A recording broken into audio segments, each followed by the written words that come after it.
오늘 여러분과 더불어서 우림과 둠밈을 가진 대제사장이라는 주제를 가지고 하나님 말씀 상고해보는 시간 갖도록 하겠습니다. 구약의 역사 가운데 우림과 둠밈을 가진 대제사장이 일어나기까지에는 아무것도 할 수 없는 영적인 우리의 어떤 그 상태를 보여주는 예언이 성경 기록 가운데 있습니다. 구약에는 이스라엘 민족들과 뗄래야 뗄 수 없는 한 나라가 있습니다. 바로 바벨론 나라입니다. 이 바벨론 나라에 이스라엘 백성들이 포로로 잡혀가고 거기에서 또 바벨론을 오랜 세월 동안 섬겨야만 하고 이런 역사들 가운데서 결국 바벨론에서 이스라엘 백성들이 해방받고 또 본국으로 돌아오는 이런 많은 예언들이 성경 속에서 살펴볼 수 있는 대목들입니다. 그럼 영적 바벨론의 포로로 잡혀서 참 하나님을 알지 못하는 가운데 억압당하고 영적으로 구속당했던 그러한 하늘 백성들을 영적 그 바벨론에서 해방시켜 주시고 속량시켜 주시는 구약의 바벨론의 포로로 잡혀갔다가 해방된 이런 어떤 역사 속에서 오늘날 우리의 모습을 발견해 볼 수가 있는 것입니다. 바벨론의 포로로 잡혀갔다가 해방받는 그 과정 속에 아주 중요한 문제가 일어나게 됩니다.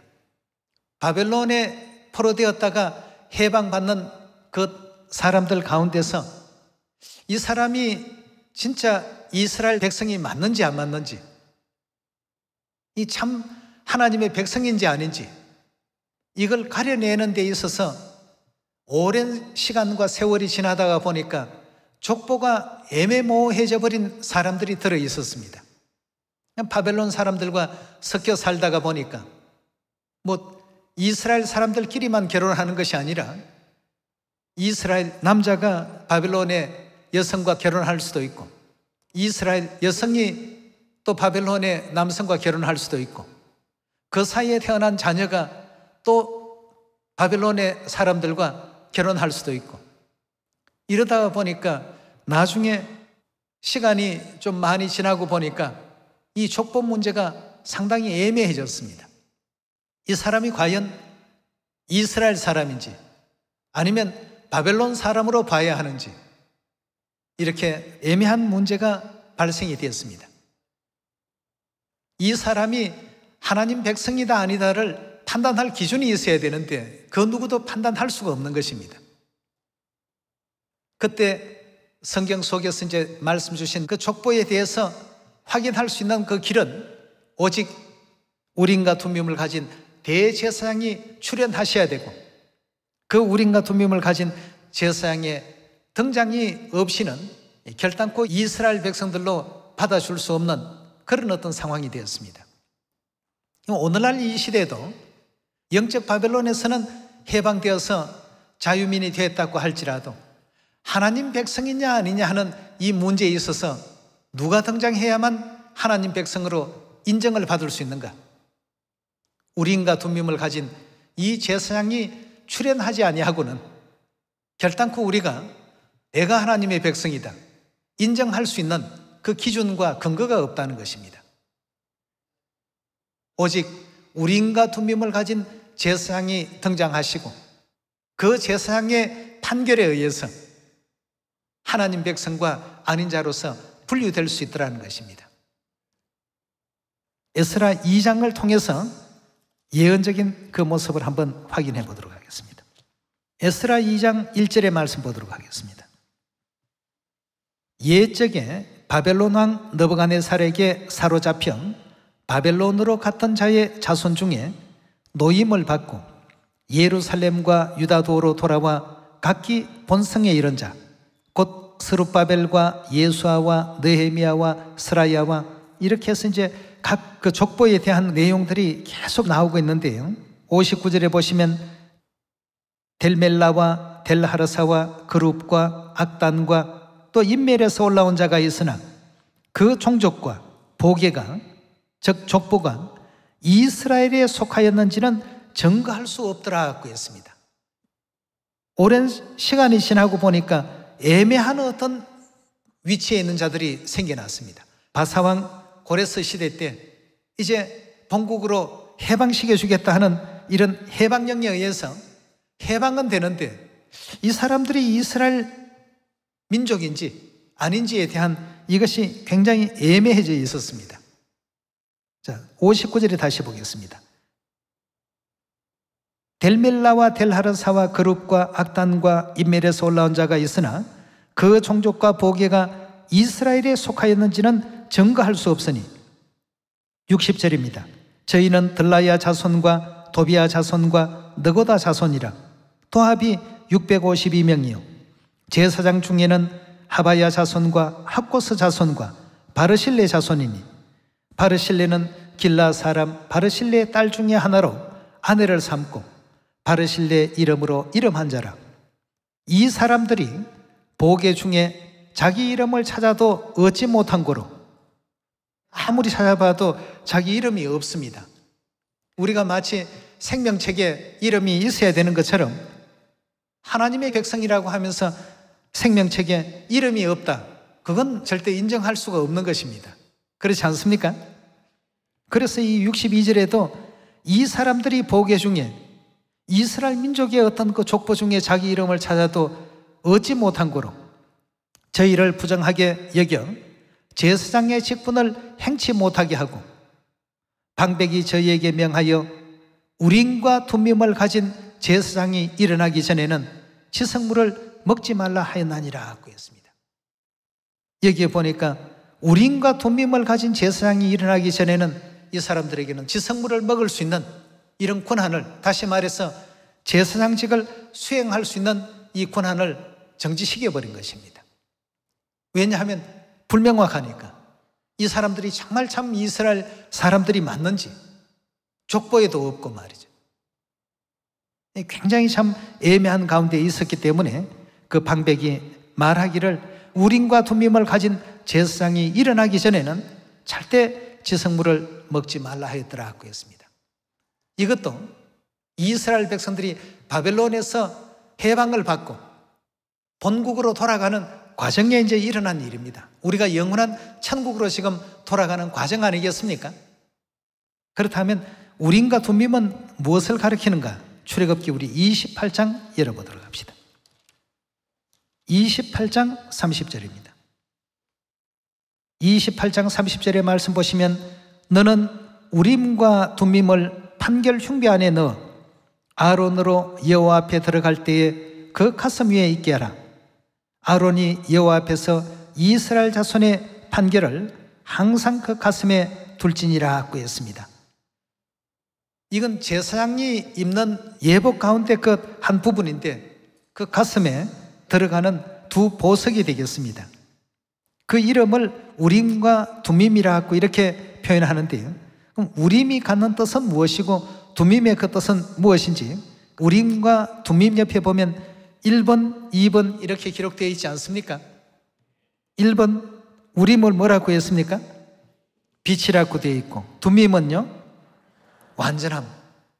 우림과 둠밈은 완전한 어떤 빛을 의미합니다. 다시 말하면 완전한 진리, 빛은 진리를 뜻하고 또 요한 1서에 보면 하나님은 빛이시라고도 표현하고 있지 않습니까? 그럼 완전한 진리의 어떤 우림과 둠밈을 가진 이 제사장이 누구신지를 우리가 한번 확인하고 파악해 볼 필요가 있겠습니다.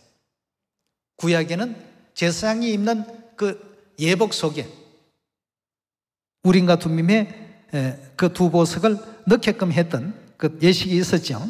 그럼 빛과 완전함이라고 하는 것은 즉 완전한 진리를 가지고 이 땅에 오신 제사장이 누구신가? 우리가 그 문제를 확인해 보시게 된다면 우림과 둠밈을 가지시고 이 땅에 오실 제사장이 누구인가를 확인할 수가 있겠습니다.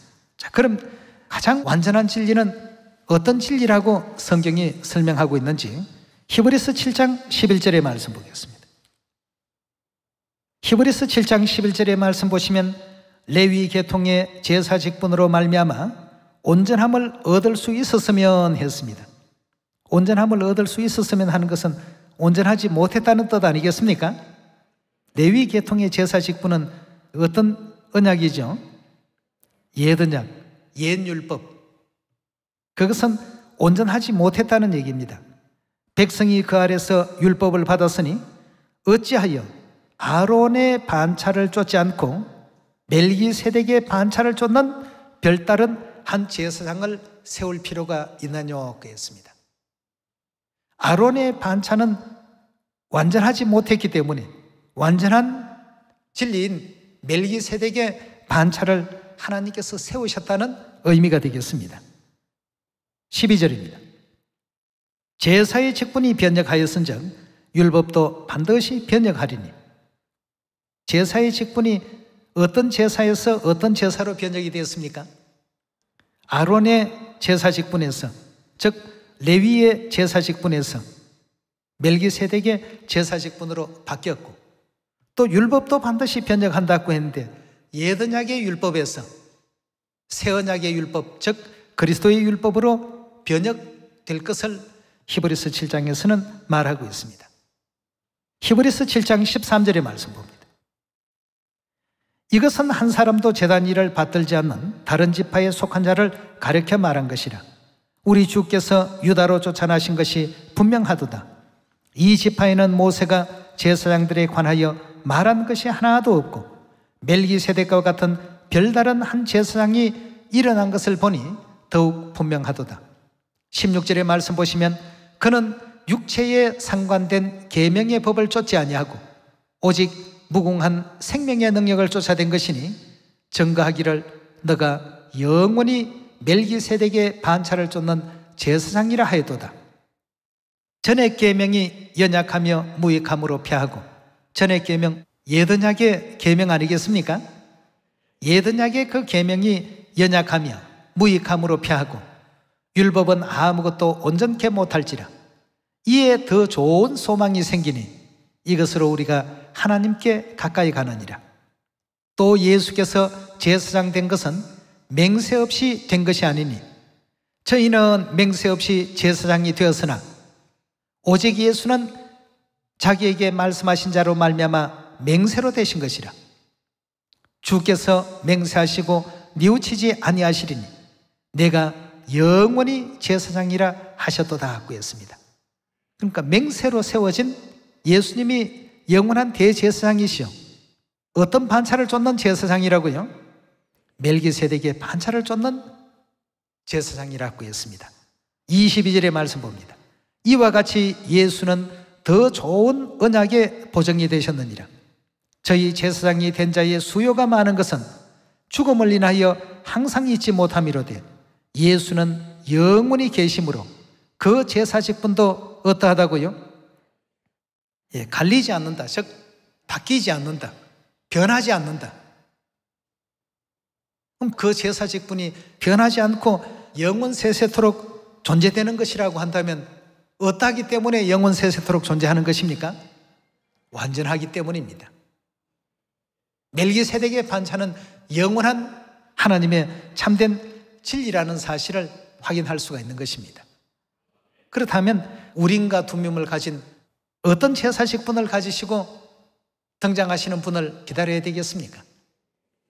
그렇다면 그가 곧 우림과 둠밈을 가지시고 두 번째 이 땅에 오신 그리스도라는 사실을 확인할 수 있지 않겠습니까? 오늘날 이 시대에 그 우림과 둠밈을 가진, 다시 말해서 갈리지 않는 완전한 진리의 그 빛이 되신 그 멜기세덱의 반차를 가지시고 이 땅에 오신 그리스도를 영접하지 못하고 만나지 못했더라면 여러분도 저도 천국 가는 것은 이건 포기해야 됩니다. 너희는 택하신 족속이요 또 왕같은 제사장이니라고 말씀하신 그 말씀에 비추어 보더라도 우리가 그리 될 수 있었던 이유는 누구를 만났기 때문입니까? 우림과 둠밈을 가지신 이 대제사장을 만났기 때문에. 그가 오시지 않았더라고 한다면 여러분도 저도 나는 천국 간다, 나는 구원받는다 스스로 그렇게 장담할 수 없도록 되어 있는 것이 성경에서 일러주신 예언이 되겠습니다. 베드로전서 2장 9절의 말씀 보겠습니다. 자, 이 시대에 그러면 우리는 어떤 입장으로 놓여 있는가? 마치 바르실레 그 집안과 같은 그런 위치에 있는데요. 9절의 말씀 보시면 오직 너희는 택하신 족속이요. 뭐라고 했죠? 왕같은 제사장들이요. 거룩한 나라요. 그의 소유된 백성이니 이는 너희를 어두운 데서 불러내어 그의 기이한 빛에 들어가게 하신 자의 아름다운 덕을 선전케 하려 하심이라. 너희가 전에는 백성이 아니더니 이제는 하나님의 백성이요. 전에는 긍휼을 입지 못하였더니 이제는 긍휼을 얻은 자니라 했습니다. 자, 여기도 보니까 전에는 우리가 백성이 아닌 위치에 있다가 이제는 하나님의 백성된 자로서 이제 등장할 수가 있게 되었고, 전에는 긍휼을 얻지 못하던 위치에 있던 우리가 이제는 긍휼을 입을 수 있는 위치 가운데 서게 되었습니다. 누구로 말미암아서죠? 우린과 두뼘을 가지신 대제사장 그리스도로 말미암아서 초림 때는 예수라는 이름으로, 이 재림 때는 새 이름으로 이 땅에 오신 그 그리스도를 영접지 못한 사람들은 결단코 하나님의 기이한 빛에 나아갈 수 있는 이런 이제 특권과 자격이 없는 것 아니겠습니까? 그럼 우리를 여기서 바르실레 집안과 같은 그런 제사장으로 설명하셨고, 또 지성물을 먹지 못한다고 했는데 그 지성물은 뭘 의미합니까? 구약의 성소 문제를 연구해 보게 되면 성소와 지성소 안에 있는 모든 그 기구들이 다 지성물입니다. 그리고 성소 안에서 나오는 모든 그 음식들, 이 역시 지성물입니다. 여기서 지성물을 먹을 수 없다라고 표현이 나온 것을 볼 때 먹는 지성물을 가리킨다라고 볼 수 있겠습니다. 그렇다면 오늘날 우린과 두뼘을 가지신 대제사장이 등장해서 이제 지성물을 먹어도 좋다라고 하는 판정을 받았다는 걸 뭘로 우리가 증거를 받을 수 있습니까? 여기서 말하는 지성물이 과연 무엇인지를 한번 요한복음 우리 2장을 통해서 확인을 한번 해봅시다. 요한복음 2장 17절의 말씀 함께 보도록 하겠습니다. 2장 17절의 말씀 보시면 제자들이 성경 말씀에 주의 전을 사모하는 열심히 나를 삼키리라 한 것을 기억하더라. 이에 유대인들이 대답하여 예수께 말하기를 내가 이런 일을 행하니 무슨 표적을 우리에게 보이겠나뇨?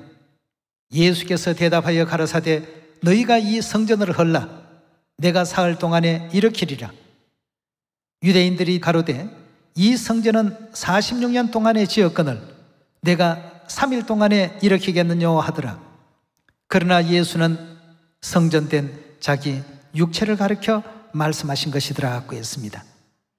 결국 지성물은 성전에서 나와야 되겠습니다. 예수님은 이 성전된 자기 육체를 가리켜 말씀하신 것이더라고 했습니다.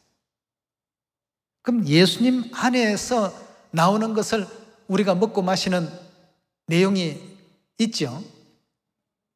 예수님의 살과 예수님의 피를 먹고 마시라고 예수님께서 누누이 설명하신 대목이 있습니다. 자, 우리 그 내용을 요한복음 6장에서 확인을 한번 해보도록 합시다. 구약의 성소에서 나오는 속죄 제물이나 또 화목 제물이나 모든 제사의 제물들을 지성물이라고 표현하는데 성소와 성전은 동일한 어떤 뜻이 되겠습니다.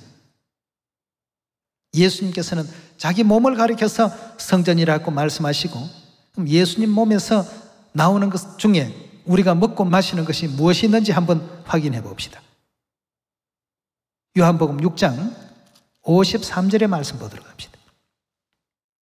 53절에 보시면 예수께서 이르시되 진실로 진실로 너희에게 이르노니 인자의 살을 먹지 아니하고 인자의 피를 마시지 아니하면 너희 속에 뭐이 없다고요? 생명이 없나니라. 내 살을 먹고 내 피를 마시는 자는 뭘 갖는다고요? 생명의 지성물인 예수 그리스도의 살과 예수 그리스도의 보혈의 피를 오늘날 우리가 먹고 마실 수 있다는 것은 뭘 의미하고 있습니까? 우린과 두뼘을 가진 제사장으로부터 우리가 하나님의 백성이라는 사실을 인정받았다는 의미가 아니겠습니까? 54절에 다시 봅니다. 내 살을 먹고 내 피를 마시는 자는 영생을 가졌고 마지막 날에 내가 그를 다시 살리리니 내 살은 참된 양식이요 내 피는 참된 음료로다. 다시 말해서 내 살과 내 피는 참된 지성물이다라는 뜻이 되겠습니다. 네. 왜냐하면 성전인 예수님에게서 나온 것이기 때문에 말이에요. 성전에서 나오는 이 음식물, 화목제 제물이나 모든 제물들이 다 지성물입니다. 그 지성물을 먹을 수 있도록 자격을 하나님께서 이 땅에 오셔서 우리에게 허락하고 계십니다. 새 언약 진리의 빛을 가지시고 이 땅에 오셔서 우리 인류 인생들에게 성전 대신 당신의 몸에서 나오는 유월절의 떡과 유월절의 포도주를 허락하시면서 이것은 내 살이다, 이것은 내 피다, 먹고 마시라. 그리하면 영생이 있을 것이다. 이렇게 언약을 해주시고 약속을 또 맺어 놓으셨습니다. 54절에 다시 봅니다. 내 살을 먹고 내 피를 마시는 자는 영생을 가졌고 마지막 날에 내가 그를 다시 살리리니 내 살은 참된 양식이요 내 피는 참된 음료로다. 내 살을 먹고 내 피를 마시는 자는 내 안에 거하고 나도 그 안에 거하나니 살아계신 아버지께서 나를 보내심에 내가 아버지로 인하여 사는 것 같이 나를 먹는 그 사람도 나로 인하여 살 것이다 하고 했습니다. 네. 결국 생명을 하나님께서 허락하신다는 이와 같은 중요한 뜻을 예언 속에 보여주시고 계십니다. 성전 안에서 나오는 어떤 내용을 먹으라 마시라고 하신 이 내용은 오직 제사장들에게 허락된 지성물들입니다. 그럼 이 지성물인 그리스도의 살과 그 피는 하나님께서 어떤 예식에 인쳐 놓으셨습니까? 마태복음 우리 26장에서 유월절 속에 인쳐져 있다는 사실을 확인해 보도록 합시다. 17절의 말씀 보겠습니다. 마태복음 26장 17절의 말씀 보시면 무교절의 첫날에 제자들이 예수께 나와서 가로되 유월절 잡수실 것을 우리가 어디서 예비하기를 원하시나이까? 가라사대 성화나무에게 가서 이르되 선생님 말씀이 내 때가 가까웠으니 내 제자들과 함께 유월절을 너 집에서 지키겠다 하시더라 하라 하신대 제자들이 예수의 시키신 대로 하여 유월절을 예비하였더라 고 했습니다. 자, 유월절 잡수시는 장면을 26절에 넘어가 보겠습니다. 저희가 먹을 때에 예수께서 떡을 가지사 축복하시고 떼어 제자들을 주심에 가라사대 받아 먹으라 이것이 내 몸이니라 하시고 27절의 말씀 보시면 또 잔을 가지사 사례하시고 유월절에 포도주가 담긴 잔이죠. 저희에게 주심에 가라사대 너희가 다 이것을 마시라. 이것은 유월절의 그 포도주는 죄사함을 얻게 하려고 많은 사람을 위하여 흘리는 바 나의 피 곧 언약의 피니라 하고 했습니다. 자, 이 지성물을 오늘날 먹고 마실 수 있는 이 사람들에게는 무엇이 허락되어 있습니까? 영생이 허락되어 있고 바벨론에서 그 풀려난다고 해서 무조건 천국 그냥 가는 것이 아닙니다. 우림과 둠밈을 가진 완전한 진리를 가지신 멜기세덱의 반차를 가지시고 이 땅에 오신 그 그리스도의 가르침 안에서 이 유월절 새 언약 생명의 떡과 포도주를 즉 하늘의 그 지성물을 먹고 마신 이 사람들에게 영생이 주어지고 하늘나라가 약속이 되어지고 보장이 되는 것입니다. 우림과 둠밈을 가진 완전한 새 언약의 진리의 법을 가지시고 이 땅에 등장하셔서 모든 인류 인생들에게 영적 지성물인 하나님의 그 살과 하나님의 그 피, 즉 유월절의 떡과 포도주를 먹고 마실 수 있도록 새 언약의 길을 전부 열어주신 이분이 오셔야 우리는 비로소 하늘나라 돌아갈 수 있다라는 확실한 이제 판정을 받을 수 있는 것입니다. 그가 누구십니까, 여러분? 지성물을 먹을 수 있는 이 권세를 누가 주셨습니까? 그리스도 안상훈께서 우리에게 허락하신 내용 아니겠습니까? 네. 여러분과 저는 이 구원이 중요합니다. 누구의 어떤 설교가 대단하고 설교가 좋아서 교회 간다, 그건 굉장히 잘못된 신앙관이라고 봅니다. 하나님이 좋아서 찾는 교회가 되어야 되죠. 안 그렇습니까? 예. 우림과 둠밈을 가지시고 지성물을 먹게 하신 그 영원한 대제사장이신 그리스도 아버지 안사홍님, 새 예루살렘 하늘 어머니 계신 그 곳이라면 그곳에서 올려지는 모든 예배는 향연이 되어서 하늘로 다 올라가는 예배가 되는 것입니다.